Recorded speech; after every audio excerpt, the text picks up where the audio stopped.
तेज nine TV news में आप सबका स्वागत है। नीतीश राणे के भड़काऊ भाषण पर राजन किनेनी और मर्जिया पठान को क्या कहा है, आइए देखते हैं। अस्सलाम वालेकुम, नमस्कार, जय महाराष्ट्र। क्या है कि हर जो पार्टी है, हर पार्टी का जो एक नेता रहता है वो कैसा है कि हमारे में क्या बोलते हैं, अपने पोली के ऊपर कैसा वो तुप लेने का बोले तो अपना अगर सिक्का खोटा भी है तो उसको बाजार में कैसा चलाने का, वो सब काम अभी हर पार्टी की तरफ से हो रहा है। और वोट बटोरने के लिए मैं देखता हूं कि ये जो राजनीति का स्तर है वो बहुत नीचे गिरता जा रहा है। तो मैं इस बात के खिलाफ हूं कि कोई भी अगर किसी भी धर्म के खिलाफ और कोई किसी जाति के खिलाफ या कोई किसी के धार्मिक आस्थाओं का अगर प्रश्न रहता है तो उनके खिलाफ अगर कोई भी बात करता है तो मैं उसके हमेशा विरोध में रहा हूं, क्योंकि ये हमारा मुमरा जो है ना, एक अमन और शांति की जगह है। यहाँ पर बहुत सारे लोग आए, बहुत सारे लोगों ने यहाँ पर शांति भंग करने की कोशिश की, लेकिन यहाँ के जो स्थानिक जो है, हमारे सभी पुराने हैं या नए हैं, जो भी हमारे मुमरा वासी है, उन्होंने हर बार इस चीज को लौटाने का हमेशा काम किया और इसको मुमरा में कहीं घुसने को चांस नहीं दिया।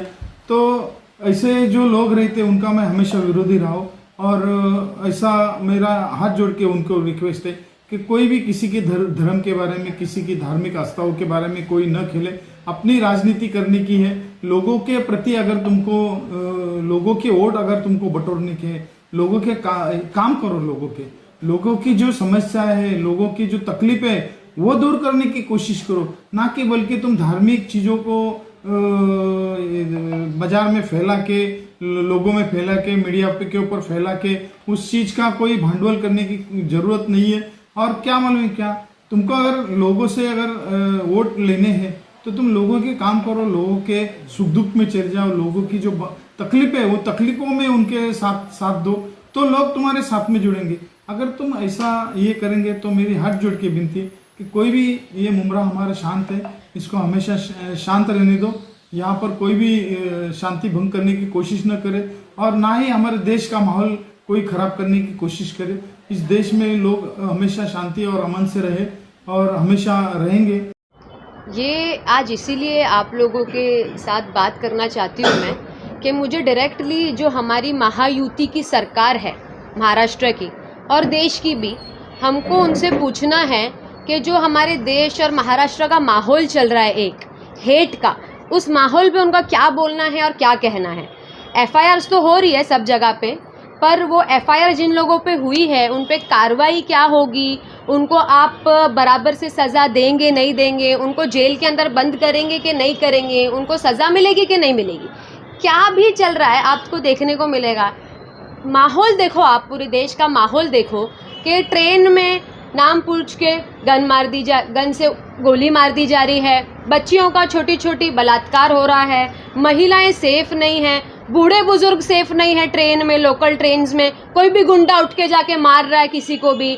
इनके अच्छे खासे बड़े नामचीन लीडर बड़े बड़े प्लेटफॉर्म पे हेट स्पीच कर रहे डायरेक्ट, इनके सो कॉल्ड संत लोग पीर पैगंबरों के ऊपर, संतों के ऊपर गंदी गंदी टिप्पणी कर रहे हैं, गंदी गंदी बातें कर रहे हैं। बहुत है लिस्ट जो है ना, वो मॉब लिंचिंग चल रही है। तो आपका हेट स्पीच का डेफिनेशन क्या है फिर? अगर ये नहीं है, अगर इस पे कार्रवाई नहीं होगी तो फिर आपका डेफिनेशन क्या है? गलत बातों पे, दंगे फैलाने के माहौल पे आपका डेफिनेशन क्या है? इस पे अभी तक एक कार्रवाई क्यों नहीं हो पा रही है? देश की जो राष्ट्रपति है, प्रेसिडेंट, वो खुद बोल रही है कि क्रिमिनल्स रास्ते पे घूम रहे हैं और सिविलियंस घर पे बैठे। अरे राष्ट्रपति बोल रहा है अगर ये बात, तो कितनी हमको शॉकिंग है ये बात। अगर हमारे प्रेसिडेंट ये बात बोल रही हैं तो ये बात कितनी शॉकिंग है कि क्रिमिनल्स जो है वो घूम रहे हैं तो सिविलियंस को घर पे बैठना चाहिए, क्योंकि डर का माहौल सब जगह पे चालू हो गया। आप एक डर का माहौल क्रिएट करना चाहते हो लोगों के अंदर। देखिए, ये उनकी टैक्टिक्स ही है, ये वो ही कर रही है, सरकार का ही फेलियर है, ये सरकार की विचारधारा है, इनका यही मतलब है divide and rule. But public जो है ना, जो आवाम है, वो अभी स्मार्ट हो गई है।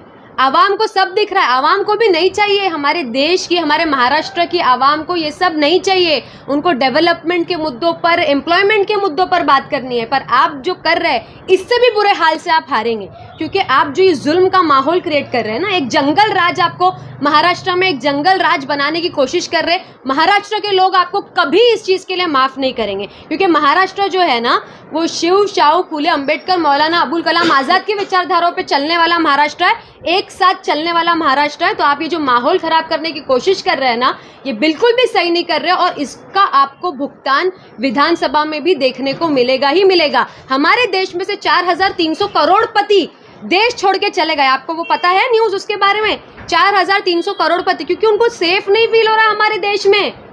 हमारे देश में उनको सेफ फील नहीं हो रहा है। इससे बड़ी और क्या बात है? सराहना नहीं कर सकते इस चीज़ की। एक यही तो हमारे महाराष्ट्र की, ये हमारे मुमरा की खासियत है कि हम सेक्युलर विचारधारा वाले लोग हैं और एक दूसरे के लिए खड़े रहने वाले लोग हैं। मैं तो यही शुरू से बोल रही हूँ कि हमारे जो एमएलए है वो सेक्युलर है, और मुमरा कोसा सेक्युलर लीडर के साथ है कि जो किसी पे भी अन्याय हो रहा है उसके साथ खड़े रहे। बट पूरे देश में एक सबको ही, जो सरकार है, सारे लीडर्स है, लॉ एंड ऑर्डर है, उसको भी तो ये काम करना पड़ेगा ना। एक अवार्ड साहब या उन जैसे और कुछ लीडर कहाँ कहाँ जाएंगे भागकर? कुछ मुद्दे जो है वो न्यूज़ में आ जाते हैं, कुछ मुद्दे तो हमको पता भी नहीं चलते होंगे कि देश में हो जाते होंगे, हम तक आते भी नहीं होंगे। पर लॉ एंड ऑर्डर का डर नहीं है ना लोगों के अंदर। ऐसा हो गया कि लॉ एंड ऑर्डर आपके हाथ में आ गया है। आपको किसने इजाज़त दे दी एक प्लेटफॉर्म पे खड़े रह के बोलने की कि हम जाके मारेंगे? तो क्या सब पागल है? आपका मार खा के लेंगे लोग? पागल है यहाँ पर कि आपका मार खा के लेंगे? आप किसी को भी मार रहे हो, किसी को भी शूट कर रहे हो, कुछ भी कर रहे हो, हेट स्पीच कर रहे हो, पूरा माहौल खराब कर रहे हो। सरकार मुझे समझ नहीं आ रहा, सरकार इसमें इंटरवीन क्यों नहीं कर रही है? सरकार का इसमें कुछ से क्यों नहीं है? बाहर आके महायुति की सरकार जो महाराष्ट्र की है, वो बाहर आके इस पे ओपनली क्यों नहीं बात करती है? बात मैं यही बोल रही हूँ, एफआईआर हुई, ठीक है, एफआईआर हुई, पर इम्प्लीमेंटेशन कितने टाइम तक आप उनको अंदर रखेंगे? उन पर कितने टाइम तक ये कार्रवाई होगी? आप उनको सजा देंगे कि नहीं? ये एक मुद्दा नहीं है।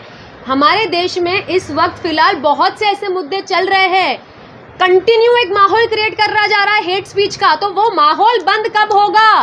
सरकार इस पे क्यों नहीं आवाज उठा रही है? क्या आप घुस के मारेंगे और सब क्या देखते रह जाएंगे?